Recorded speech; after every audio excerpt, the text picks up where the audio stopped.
Hello बच्चों, इस video में हम पढ़ने वाले हैं chapter the earth in the solar system class 6 NCERT. तो चलिए स्टार्ट करते हैं। यहाँ पर मैं लाइन टू लाइन एक्सप्लेन करूँगा इस चैप्टर को, और आपसे मेरी रिक्वेस्ट है कि मेरे वीडियो को लाइक और शेयर करें और चैनल को सब्सक्राइब करें। तो सबसे पहले है यहाँ पर how wonderful is to watch the sky after sunset, यानी कि जब आप सनसेट के बाद यानी कि सूर्य अस्त होने के बाद जब आप स्काई देखते हैं तो आपको काफ़ी आश्चर्य होता है। One would first notice one और two bright dots shining in the sky, और हम में से सब ये नोटिस करते हैं कि एक या दो चमकीले बिंदु या डॉट्स जो हैं आसमान में दिखाई देते हैं, और तुरंत बाद you would see the number increasing, और उसके बाद इन डॉट्स की यानी कि ये चमकदार जो डॉट्स हैं इनकी संख्या लगातार बढ़ने लगती है। You can not count them any more. आप इसके बाद जो है जब उनकी संख्या बढ़ती है आप इनको गिन भी नहीं सकते। The whole sky is filled with tiny shining objects, और ये पूरा जो आसमान है ये शाइनिंग ऑब्जेक्ट से भरा होता है। सम आर ब्राइट, कुछ चमकीले होते हैं, अदर्स डिम, जबकि कुछ की लाइट थोड़ी कम होती है। It seems as if the sky is studded with the diamonds, और ऐसा लगता है मानो आसमान डायमंड से भर गया हो, यानी हीरो से भर गया हो। They all appear to be twinkling, और ये सब जो है टिमटिमाते हुए नज़र आते हैं। लेकिन if you look at them carefully you will notice that some of them do not twinkle as others do, जबकि कुछ जो हैं उनमें से वो ट्विंकल होते हुए यानी कि टिमटिमाते हुए नज़र नहीं आते। They simply glow without any flicker just as the moon shines, और वो ऐसे ग्लो करते हैं, ऐसे चमकते हैं जैसे कि चांद चमकता है, यानी उसमें ट्विंकलिंग नहीं होती।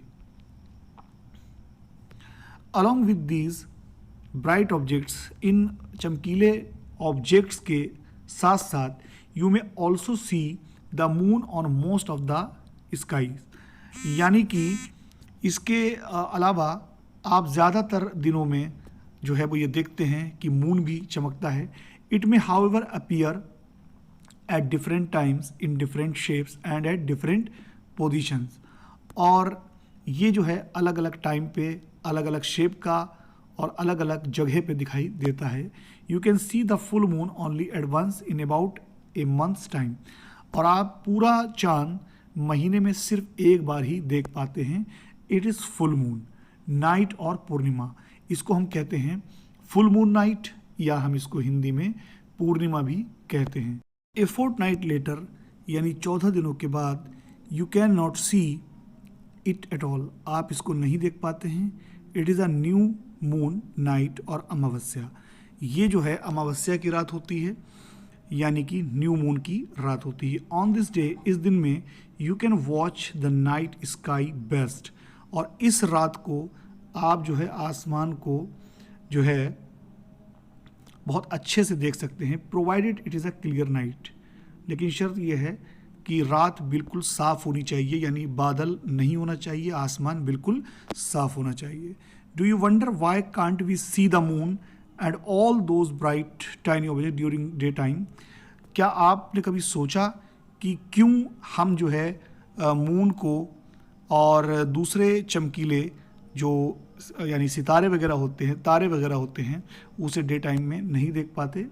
It is because the very bright light of the sun does not allow us to see all these bright objects at the night sky, क्योंकि सूरज की जो रोशनी होती है वो इतनी तेज़ होती है कि हम इनको दिन में नहीं देख पाते सूरज की रोशनी में। The sun, the moon and all those objects shining in the sky are called celestial bodies. तो यहाँ पर जो सन है और जो मून है और वो सभी ऑब्जेक्ट्स जो रात में चमकते हैं आसमान में, उनको हम सेलेस्टियल बॉडीज़ कहते हैं। यानी सेलेस्टियल बॉडीज़ वो सभी ऑब्जेक्ट्स हैं जो आसमान में दिखाई देते हैं दिन में या रात में, ये सब आपके सेलेस्टियल बॉडीज़ कहलाते हैं। Some celestial bodies are very big, कुछ सेलेस्टियल बॉडीज़ बहुत बड़ी होते हैं, और हॉट यानी गर्म होते हैं। They are made up of gases, और ये गैस के बने होते हैं। They have their own heat and light, इनकी अपनी खुद की लाइट होती है। Which they emit in large amounts, जो ये बहुत अमाउंट्स में इमिट करते हैं। These celestial bodies are called stars, और इनको हम कहते हैं stars. The sun is a star, sun एक तरह का स्टार है, यानी सन भी एक स्टार है। Countless twinkling stars in the night sky are similar to the sun, जो यहाँ पर ये ट्विंकलिंग स्टार्स हैं ये भी एक तरह के सूरज ही हैं, but we do not feel their heat और लाइट, लेकिन हम इनकी जो है हीट को और इनकी लाइट को फील नहीं कर सकते। And they look so tiny because they are very very far from us, और ये हमें बहुत ही छोटे दिखाई देते हैं क्योंकि ये हमसे काफ़ी दूर होते हैं।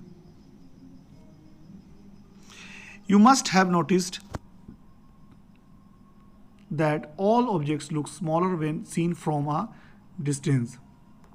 आपने नोटिस किया होगा कि सभी ऑब्जेक्ट्स जो छोटे दिखाई देते हैं काफ़ी दूर से, जब हम किसी चीज़ को दूर से देखते हैं तो वो काफ़ी छोटी दिखाई देती है। How small an aeroplane looks when it is flying at a great height, जैसे कि एक एरोप्लेन जो कि काफ़ी ऊपर उड़ता है तो वो काफ़ी छोटा दिखाई देता है।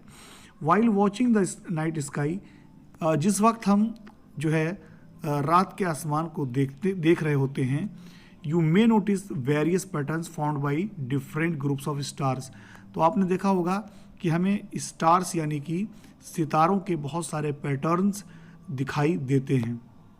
दीज आर कॉल्ड कॉन्स्टिलेशंस, इनको हम कहते हैं कॉन्स्टिलेशन, यानी जो तारों के ये जो पैटर्न्स होते हैं इनको हम कॉन्स्टिलेशंस कहते हैं।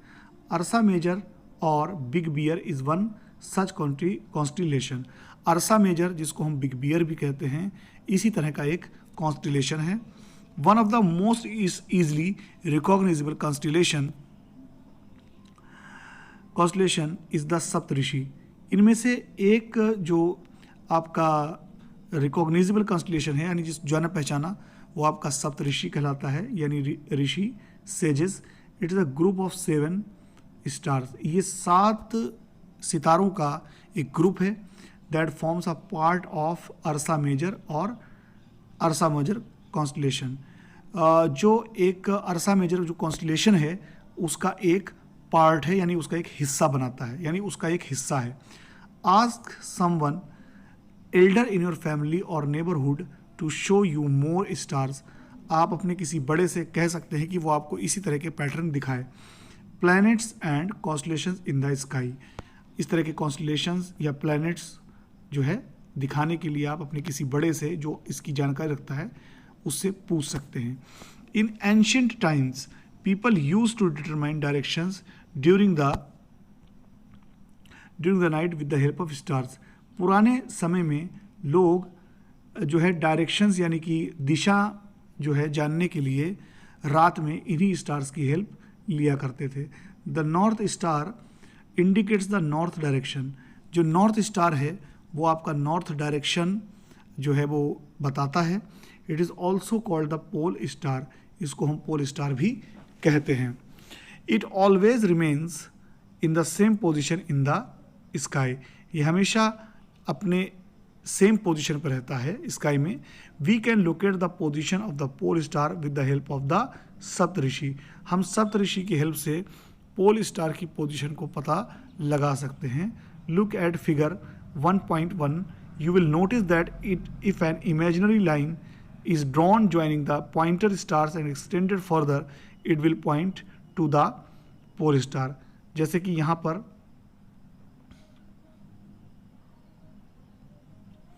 ये आपके जो 2 स्टार्स हैं इनकी तरफ से अगर हम एक इमेजिनरी लाइन ड्रॉ करें तो ये आपका पोल स्टार की तरफ इंडिकेट करता है, इसकी हेल्प से आप पोल स्टार का पता लगा सकते हैं। Some celestial bodies do not have their own heat and light, कुछ सेलेशियल बॉडीज़ ऐसी हैं जिनकी ना तो अपनी हीट होती है और ना ही अपनी लाइट होती है।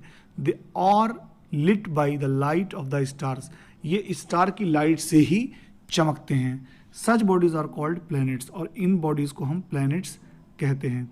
The word planet comes from the Greek word planetai, यानी जो प्लैनेट वर्ड है ये ग्रीक वर्ड प्लैनेटाई से आता है, विच मीन्स वंडरर्स, जिनका मतलब होता है घूमने वाले यानी कि चलने वाले। The earth on which we live is a planet. The earth यानी वो अर्थ जिस पर हम रहते हैं, ये भी एक प्लैनेट है। It gets all its heat and light from the सन।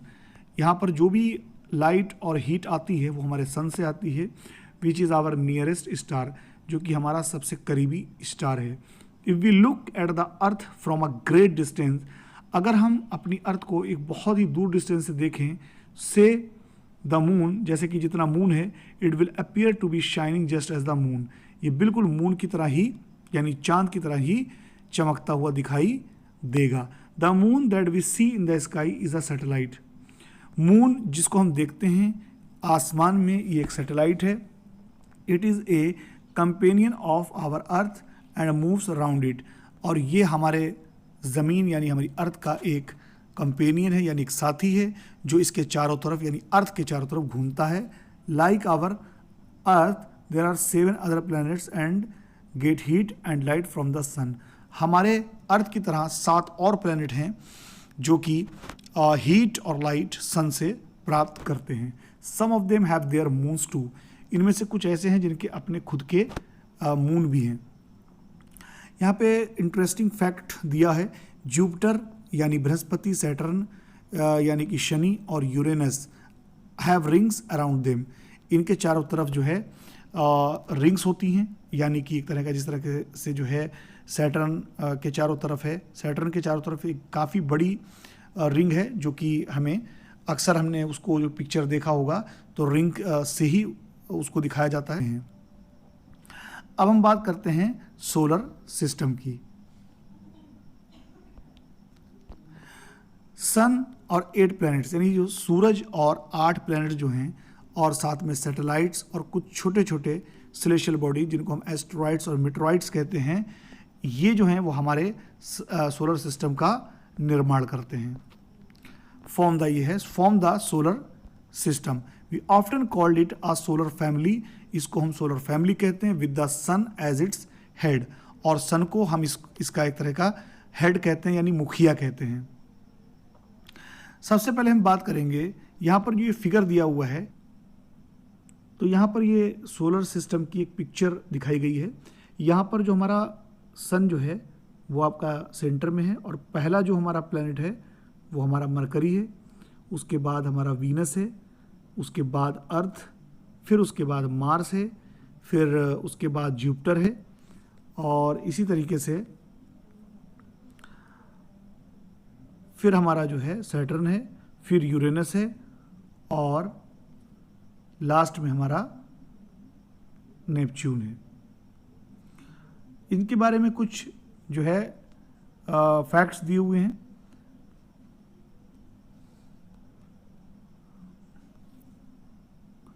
पहला हमारा मरकरी है। मरकरी जो है ये सन के चारों तरफ 1 ऑर्बिट अराउंड सन, ये सन के चारों तरफ 88 डेज में एक पूरा चक्कर लगाता है, जबकि अपनी धुरी पर, अपनी एक्सिस पर ये जो है एक स्पिन, यानी जिस तरह से हमारा जो टॉप लट्टू वगैरह जो होता है, इसी तरीके से ये भी घूमता है, तो 59 डेज में ये अपने एक्सिस पर घूम जाता है। वीनस की बात करें तो ये जो है सन के चारों तरफ 255 डेज पर घूमता है, जबकि अपनी एक्सिस पर ये 243 डेज में घूमता है। अर्थ की बात करें तो आपको पता होगा, अर्थ जो है वो हमारा सन के चारों तरफ 365 डेज और 6 आवर्स में जो है घूमता है, जबकि स्पिन पर ये 1 डे यानी कि 24 आवर्स में घूमता है। नंबर ऑफ मून्स की बात करें तो अर्थ के नंबर ऑफ मून्स होते हैं 1। अगर हम मार्स की बात करें तो ये 687 डेज में सन के चारों तरफ घूमता है, जबकि अपने एक्सिस पर ये एक दिन में ही घूमता है, यानी जितना दिन हमारा अर्थ का है उतना ही बड़ा दिन मार्स का भी होता है। और इसके जो मून्स हैं वो आपके होते हैं 2 मून्स हैं इसके।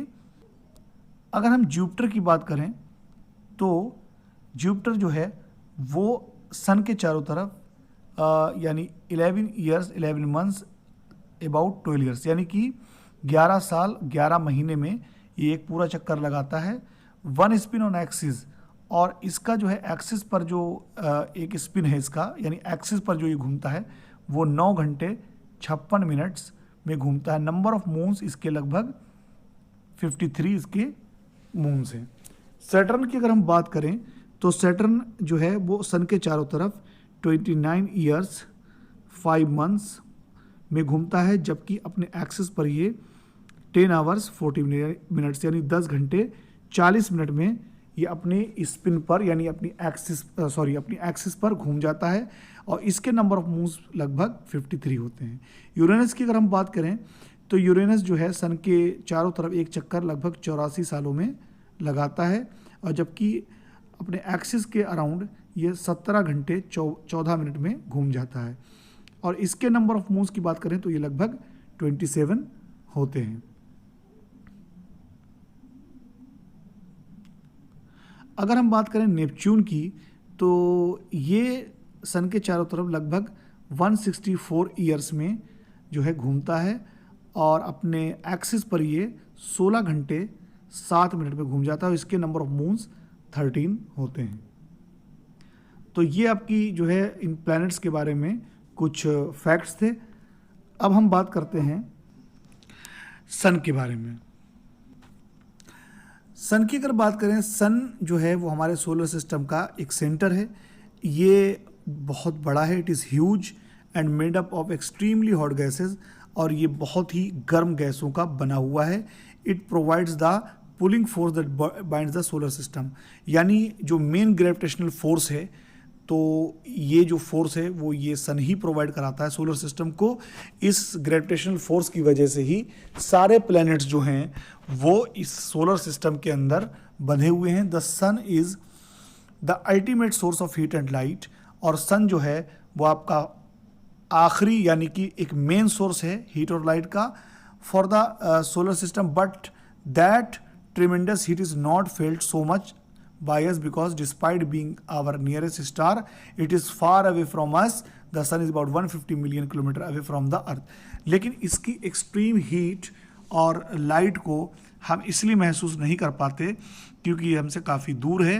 ये लगभग हमसे 150 मिलियन किलोमीटर दूर है, यानी 15 करोड़ किलोमीटर लगभग ये हमारे अर्थ से है। प्लैनेट्स की अगर हम बात करें तो there are 8 planets in our solar system. हमारे सोलर सिस्टम में जो है 8 प्लैनेट्स हैं, और इनकी जो डिस्टेंस है सन से, यानी सन के डिस्टेंस के हिसाब से, यहाँ पर जो पहला प्लैनेट है वो मरकरी है, दूसरा वीनस, अर्थ, फिर मार्स, फिर जुपिटर, फिर सैटर्न, फिर यूरेनस, और लास्ट में नेपच्यून है।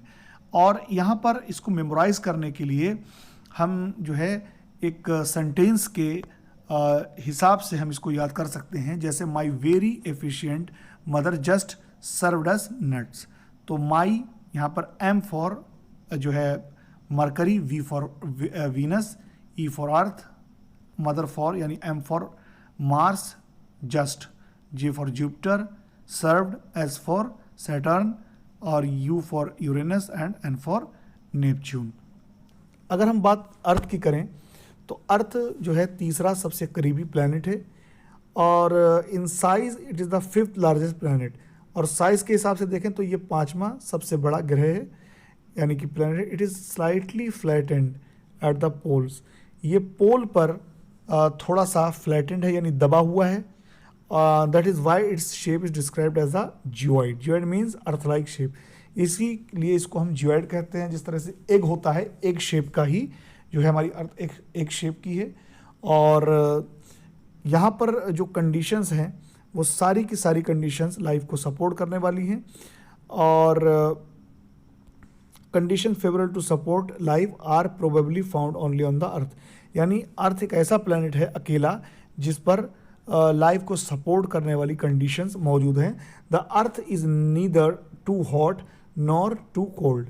अर्थ ना तो बहुत गर्म है और ना ही बहुत ठंडी है, और इस पर पानी मौजूद है और हवा मौजूद है, which are very essential for our survival, जो हमारे सर्वाइवल की बहुत ज़रूरी है। Air has life supporting gases like oxygen, और एयर में जो है आपकी ऑक्सीजन है, और इसी ऑक्सीजन को हम रिस्पिरेशन के लिए यूज़ करते हैं। Because of this reasons the earth is a unique planet in the solar system. तो अर्थ एक यूनिक यानी कि एक बेमिसाल एक प्लानट है। फ्रॉम द आउटर स्पेस, बाहरी स्पेस से the earth appears blue because it's 2/3 surface is covered by water, it is therefore called a blue planet. और अगर हम इसको बाहर से देखें यानी कि आउटर स्पेस से, तो ये हमें ब्लू कलर का दिखाई देता है, इसीलिए हम इसको ब्लू प्लैनेट कहते हैं, क्योंकि इस पर जो है दो तिहाई यानी 2/3 इसका सरफेस जो है वो पानी से कवर है।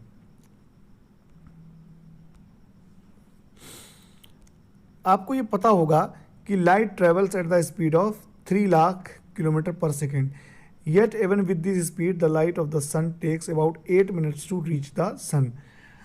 तो इतनी स्पीड होने के बावजूद भी लाइट को सन से अर्थ तक आने में लगभग जो है 8 मिनट का समय लगता है। अगर मून की बात करें तो अर्थ हैज़ ओनली वन सैटेलाइट। हमारे जो अर्थ का एकमात्र सैटेलाइट है, नेचुरल सैटेलाइट जिसको हम मून कहते हैं, that is the moon. It is diameter is of only 1/4 that of earth. और इसकी डायमीटर जो है वो 1/4 है यानी 1/4 है हमारे अर्थ की डायमीटर के। डायमीटर मतलब कि एक सेंटर से एक लाइन अगर हम पास करें तो डायमीटर कहलाती है। It appears so big because it is nearer to the our planet than other celestial bodies. ये हमें काफ़ी बड़ा इसलिए दिखाई देता है क्योंकि हमारे सबसे करीब है। ये लगभग 3,84,000 किलोमीटर, 3,84,400 किलोमीटर दूर है। Now you can compare the distance of the earth from the sun and that from the moon. अब आप जो है कंपेयर कर सकते हैं कि अर्थ की डिस्टेंस सन से कितनी है और मून से कितनी है। The moon moves around the earth in about 27 days. जो हमारा मून है वो हमारे अर्थ के चारों तरफ जो घूमता है उसमें लगभग 27 दिन का समय लगता है। It takes exactly the same time to complete 1 spin. और ये उतना ही है यानी 27 दिन में ये जो है अर्थ के पूरा एक चक्कर लगाता है और अपनी धुरी पर यानी अपनी एक्सिस पर भी ये 27 डेज में ही घूमता है। इसी वजह से हमें अर्थ की सिर्फ एक साइड दिखाई पड़ती है। The moon does not have conditions favourable for life. Moon पर जो हैं लाइफ को सपोर्ट करने वाली कंडीशंस जो हैं मून पर नहीं हैं। इट हैज़ माउंटेन्स, इस पर पहाड़ हैं, प्लेन्स हैं यानी मैदान हैं, और डिप्रेशंस यानी कि गड्ढे वगैरह मौजूद हैं। यहाँ पर कुछ एक्स्ट्रा जानकारी दे रखी है। एक सैटेलाइट जो है एक सेलेस्टियल बॉडी है that moves around the planet, यानी प्लैनेट के चारों तरफ घूमने वाले जो सेलेस्टियल बॉडी है उसी को हम सैटेलाइट कहते हैं। और ह्यूमन मेड सैटेलाइट वो होते हैं जिनको आर्टिफिशियली बनाया जाता है, जिनसे हमारे मोबाइल फ़ोन और दूसरे जैसे चीज़ें जो हैं यानी वेदर, मौसम वगैरह, ये इनकी जानकारी के लिए इकट्ठा करने के लिए भी मैन मेड सैटेलाइट जो हैं ऊपर छोड़े जाते हैं, जो अर्थ के चारों तरफ घूमते हैं और काफ़ी वैल्यूएबल इंफॉर्मेशन प्रोवाइड कराते हैं। Some of the Indian satellites in space are INSAT, IRS and EDUSAT। ये सब जो हैं ये इम्पोर्टेंट कुछ सैटेलाइट्स हैं जिनके नाम यहाँ दिए गए हैं।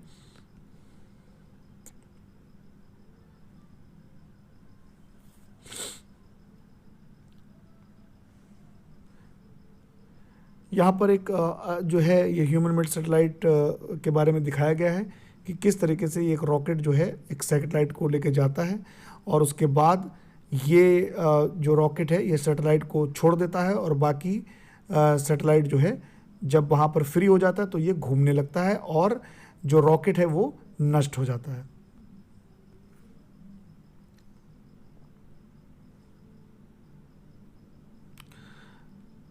इस तरीके से यहाँ पर दिया हुआ है कि जो अर्थ के गड्ढे हैं, these cast shadows on the moon surface, look at the full moon and observe these shadows.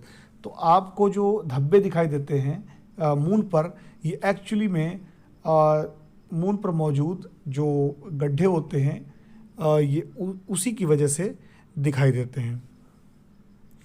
Asteroid की अगर हम बात करें तो स्टार्स के अलावा, प्लैनेट्स और सैटेलाइट के अलावा इसके बहुत यानी ये जो एस्ट्रॉइड्स हैं ये काफ़ी क्वांटिटी में मौजूद हैं और ये भी सन के चारों तरफ घूमते हैं। These bodies are called asteroids, इनको हम एस्ट्रॉइड्स कहते हैं।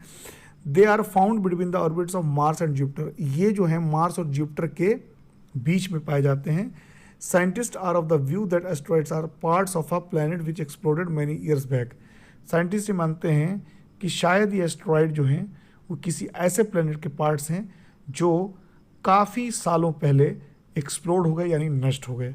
मेट्रॉइड्स की अगर हम बात करें तो the small pieces of rocks which move around the sun are called meteoroids, यानी कुछ छोटे छोटे पीसेस यानी चट्टानों के, पत्थरों के जो टुकड़े होते हैं जो कि आपके सन के चारों तरफ घूमते हैं, इनको हम मेट्रॉइड्स कहते हैं। समटाइम्स कभी कभी these meteoroids come near the earths and tend to drop upon it, और ये जो हैं कभी कभी अर्थ के पास आ जाते हैं और अर्थ पे गिर जाते हैं।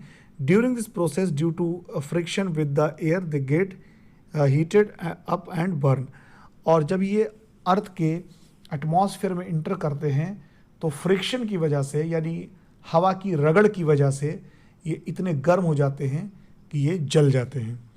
Without being completely burned falls on the earth and creates a hollow, और कभी कभी जो है ये मीटियोर जो होते हैं ये पूरी तरीके से जल नहीं पाते हैं और ये अर्थ पे भी गिर जाते हैं और ये एक गड्ढा बना देते हैं जहाँ पर ये गिरते हैं। Do you see a whitish broad band like a white glowing path across the sky on a clear starry night, क्या आपने कभी एक रास्ते की तरह एक जो है बिल्कुल चमकता हुआ एक पाथ कभी देखा है? ऐसा लगता है कि मानो कि कोई रास्ता बना हुआ हो आसमान में। तो ये जो है वो मिलियंस ऑफ स्टार का क्लस्टर है, क्योंकि जो स्टार होते हैं जिस तरीके से हमारा सोलर सिस्टम है इसी तरीके से आसमान में जो स्टार्स होते हैं वो भी ग्रुप में रहते हैं और इसको हम कहते हैं cluster of millions of stars, यानी कि जो स्टार्स ग्रुप में रहते हैं उनको हम कहते हैं क्लस्टर्स।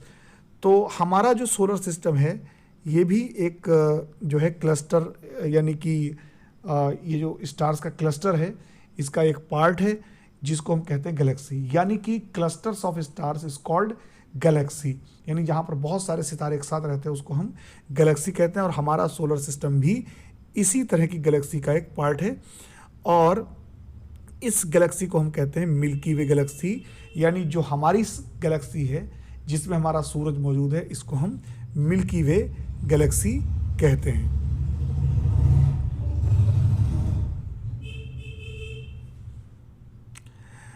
इन एंशियंट इंडिया, प्राचीन भारत में, इट वाज इमेजिन, ये समझा जाता था कि ये जो है लाइट की रिवर है फ्लोइंग इन द स्काई जो कि आसमान में बह रही है। थस इट वाज नेम्ड आकाश गंगा, इसीलिए इसको हम जो नाम जो हमारे भारत में इसको नाम दिया गया वो हम इसको आकाश गंगा कहते हैं। एक Galaxy is a huge system of billions of stars, एक गैलेक्सी जो है एक बहुत बड़ा सिस्टम है जिसमें बिलियंस यानी अरबों सितारे मौजूद हैं एंड क्लाउड्स ऑफ डस्ट, और इसके अलावा जो है धूल के बादल हैं और गैसेस यानी कि गैसों के बादल मौजूद हैं।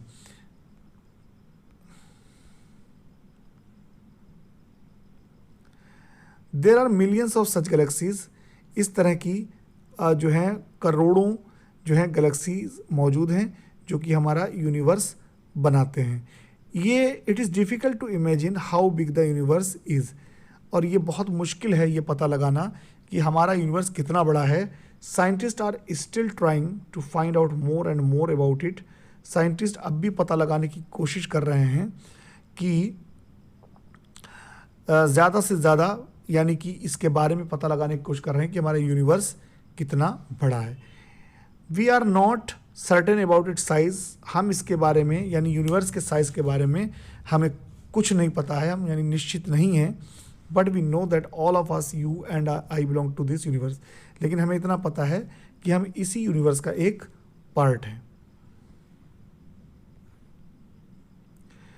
तो ये आपका जो है चैप्टर था the earth in the solar system, और अगले वीडियो में हम दूसरा चैप्टर जो है स्टडी करेंगे। और मेरी आपसे रिक्वेस्ट है कि मेरे चैनल को सब्सक्राइब ज़रूर करें, ताकि मुझे हौसला मिलता रहे और मैं इसी तरह के वीडियो बनाता रहूं। धन्यवाद।